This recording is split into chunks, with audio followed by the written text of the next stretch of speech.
Welcome. This is David Boles, Human Meme. Today's topic, the barely among us. There are those who move silently among us, the edge livers, creeping on the seams of society without quite falling off. They survive on the street by being there, but not visible. They are the disappearing among us, while living among us. Some may call them the welfare poor, the disenfranchised, the unastute, but I call them the disremembered. Sure, we know we're out there, but I'm busy. As long as they're out of my way, I'm sure they're safe. One friend of mine lost $700,000 and his house and all of his belongings in a divorce at the age of 35. He was an angry and abusive, raging alcoholic, and his family could not take him anymore. And so he was offered a choice. And my friend chose the bottom of a bottle over his family. And as he walked away, he gave them everything he had. And he was bitter and vengeful as he disappeared into the mist of the filthy streets. And my friend survived by doing street jobs and other work no one else would do, work that his profession had trained him to do, but all off the books. And he'd lost all of his licenses, his driving license, his professional work licenses. So one of the best craftsmen on the planet was no longer getting top dollar, but bottom dollar, all for a smile and a shoe shine from the bottom feeders. One day, my friend pulled himself out of the abyss that was his life. And that happened when he looked in the mirror and didn't recognize his own face. My friend had still lost his family, and a DNA test later revealed his children were not his. And yet he still survives and works the streets and confidently knows he'll make his second million in the next year. And he said that for 17 years.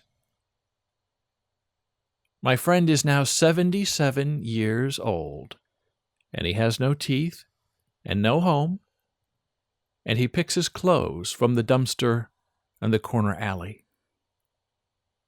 He asks for help from no one, and he eats every day from the dollar menu at McDonald's, paying with change he finds in the street gutters. There's another fringe fellow who lives in a group home, proving the NIMBY rule means something. NIMBY means not in my backyard. And NIMBY is a quaint old chestnut from the 1970s suburbs, as group homes and halfway houses grew to dot all neighborhoods everywhere in the important social mission of reconditioning the loser, the outsider, the unwanted, back into the mainstream purpose of living together safely as one. Now, this particular fellow has some sort of mental impairment, not perhaps from genetics, but from what appears to be, at least from what it looks like, in a massive scar on his head, from a TBI.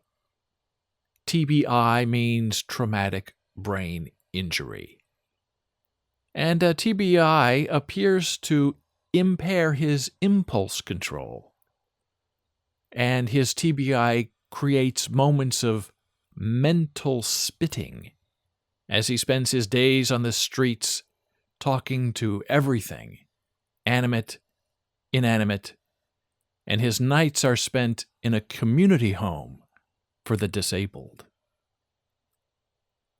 He isn't quite dangerous enough yet to be locked up in a prison, but he is a disabled functional, where he sort of knows where the line is drawn and maybe blurred when it comes to following women on the street and trying to engage their young children in inappropriate conversation. He's mastered the tell, don't touch rule.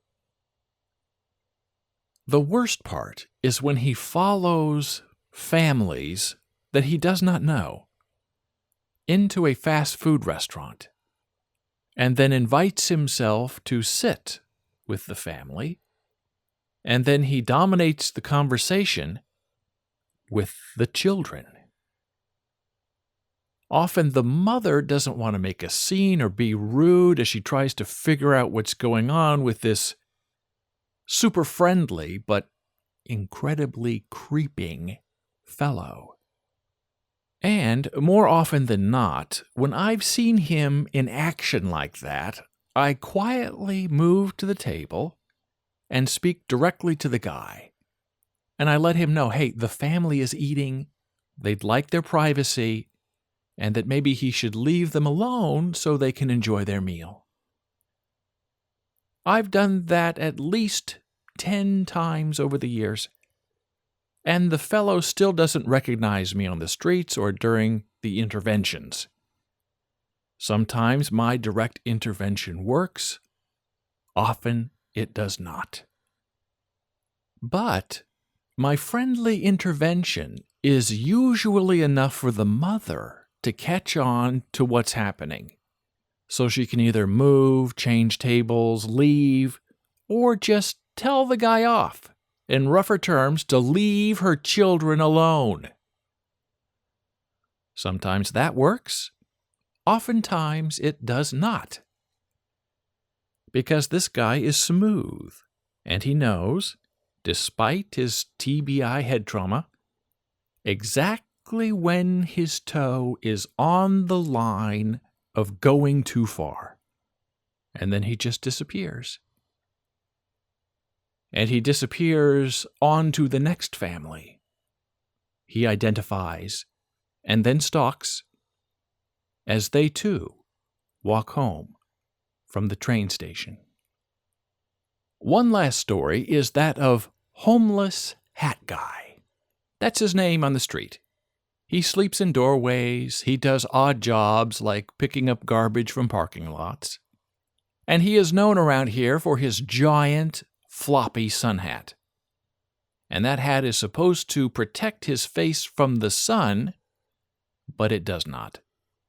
His face is ruddy and burned and flaking, and every time I see him, the all of him is just coming a bit more loose.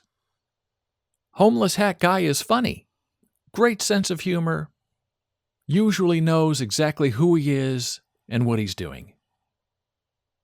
But now he just kind of mumbles to himself as he walks along the street.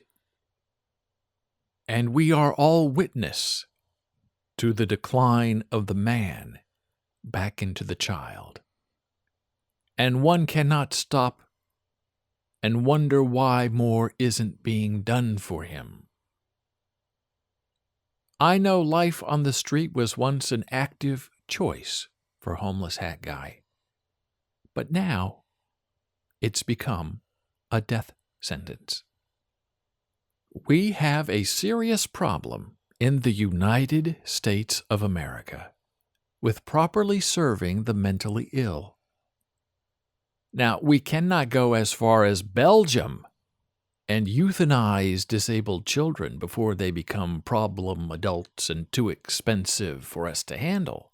But we, in the USA, still do slowly kill our own people through neglect and imprisonment and life on the streets. Is choosing to live on the streets enough evidence of a mental impairment that we can do something about it? The streets are a rough and cold home. Are panhandlers working us or ducking their paranoia against us? We have beggars outside donut shops. We have elderly women using bus stops as dressing rooms. We have drunks stumbling in the streets, dodging cars, bearing down on them. And locking up these poor people is not the answer. We've tried that, and it failed. Our prisons are now the new insane asylums. Here are some statistics from the Bureau of Justice. Nearly a quarter of both state prisoners and jail inmates who had a mental health problem, compared to a fifth of those without, had served 3 or more prior incarcerations. Female inmates had higher rates of mental health problems than male inmates. State prisons, 73% of females and 55% of males. Federal prisons, 61% of females, 44% male. Local jails, 75% of females, 63% male. Over 1 in 3 state prisoners, 1 in 4 federal prisoners, and 1 in 6 jail inmates who had a mental health problem had received treatment since admission. So those are the hard facts. What are we going to do about it? We have mentally ill people on the streets of America and stuck in jailhouses, and we have no remedy to get them better and return them to productive lives in society. Yes, we need to use the law to bring them in from the cold streets, because many of them are unable or unwilling to leave the streets on their own. But we should not be arresting them or incarcerating them when all they need is a safe place to land, and they may require medication and therapeutic intervention by professionals who can help return the mind to the body. But healthy, right, involved people are not cheap.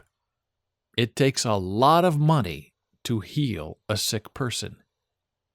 And as a nation, it appears we do not have that sort of will of compassion to come together and do the right thing for the abandoned of us. And what does that say about us as a people, a nation, a democracy? Your value is only in the work you do and not the deeds you have done or shall do? And if you can't play along and follow the rules, then we won't help you get back in the game of life. We're going to place you in cold storage, behind bars, drowning in a pool of pills to keep you numb. Because to know you is to need you. And to have you remain nameless is the best for us, but never you.